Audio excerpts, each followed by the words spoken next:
Hi everyone, and welcome to chocolate improper to mixed conversions. So basically we're going to have some improper fractions here using the Kit Kats first and then the dairy milks.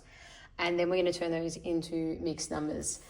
Chocolate's one of my favorite concrete materials for improper fractions in general, but particularly improper fractions, as we'll see. Also makes sure you can get tax deductible chocolate, which is pretty awesome. And if there's any concern about how much chocolate you'll have to buy, don't worry, this is usually a class set, and then we usually use it in the middle of a circle, challenge students to answer the questions, and then actually act it out once they've had a go at visualizing what they think the answer will be. So we'll get started. And let's say we first have the Kit Kat here. So the main thing to establish first is the whole, or the entire Kit Kat. So it's made of 4/4, so that's a whole. So you want to sort of ask students, okay, how many pieces makes the whole Kit Kat? And for the Kit Kat, it's 4/4 makes the whole. You'd also talk about equivalence to half. So what would make half the Kit Kat? If half was eaten by you and half was eaten by someone else, how many slices would you get? So 2 out of 4 equals the half.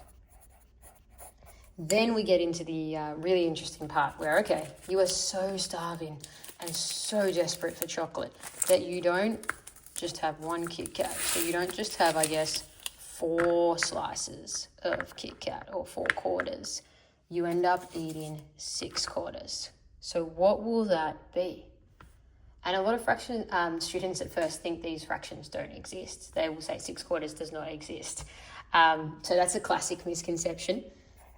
But if you assure them it does exist, because that physically does exist right in front of them, then the challenge is, okay, well then what would it be? What would you be eating then? And the best way to do it, I find, is actually to put once the students have had thinking time and have put either right or wrong answers, it really doesn't matter too much because they're going to get immediate feedback straight away.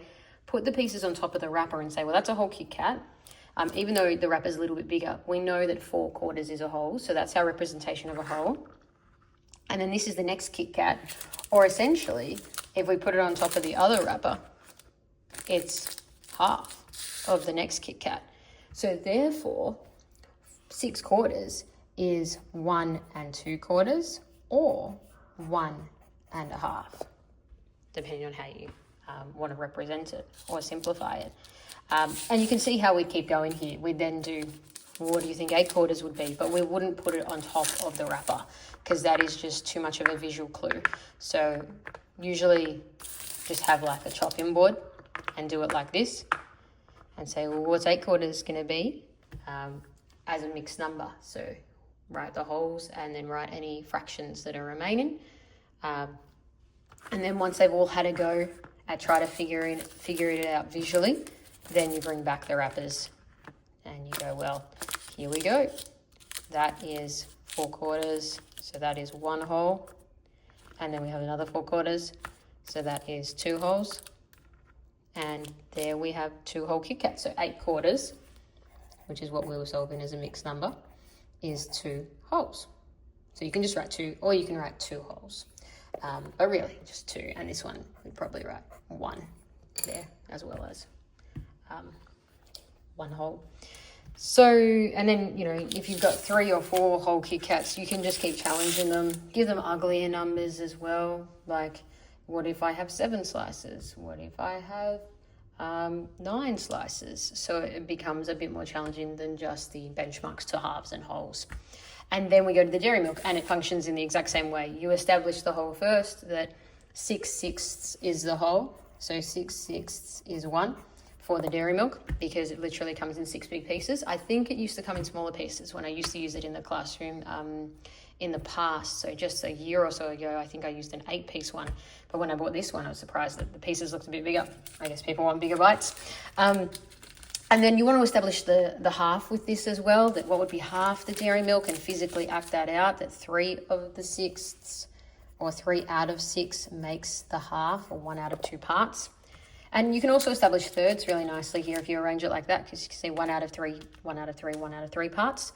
So 2 out of 6 parts is the same as 1 out of 3 parts. So you'd question students on that. how many parts to eat a third of it, how many parts to eat half of it, how many parts to eat more than half of it, but less than the whole.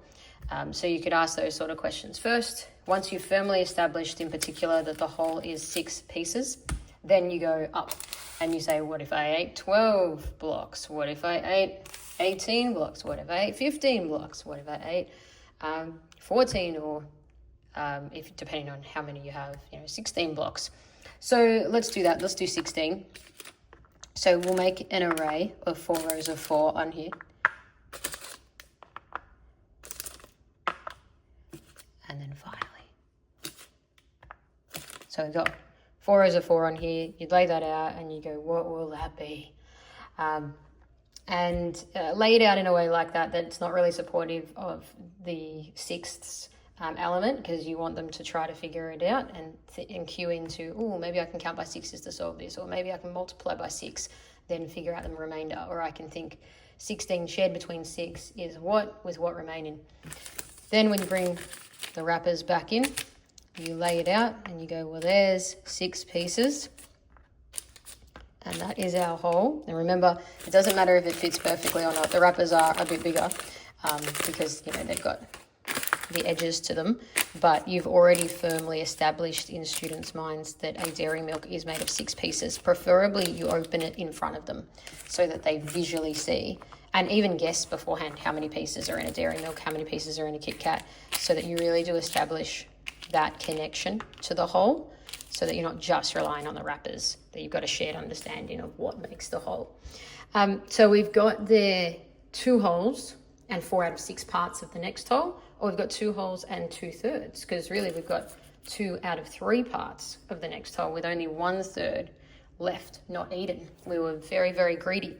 So for 16 sixths, it makes 2 whole dairy milks and 4 out of 6, or 2 and 2 out of 3. So I've done this with students a lot. You have to be careful of allergies, ask allergies in advance. Some chocolate's safer than others, so you got to be careful, but you do want chocolate where it's already partitioned into parts. You don't want to be cutting picnics and crunchies up. They're just a mess, and twirls, heaven forbid. But also, just make sure it's safe first to use it. The students aren't going to be handling it.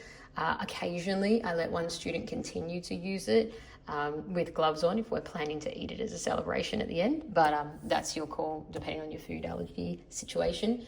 But it is just so valuable as a representation for fractions. And as you can see, improper fractions. And chocolate's pretty cheap and it's pretty enjoyable. So there is, the reward at the end.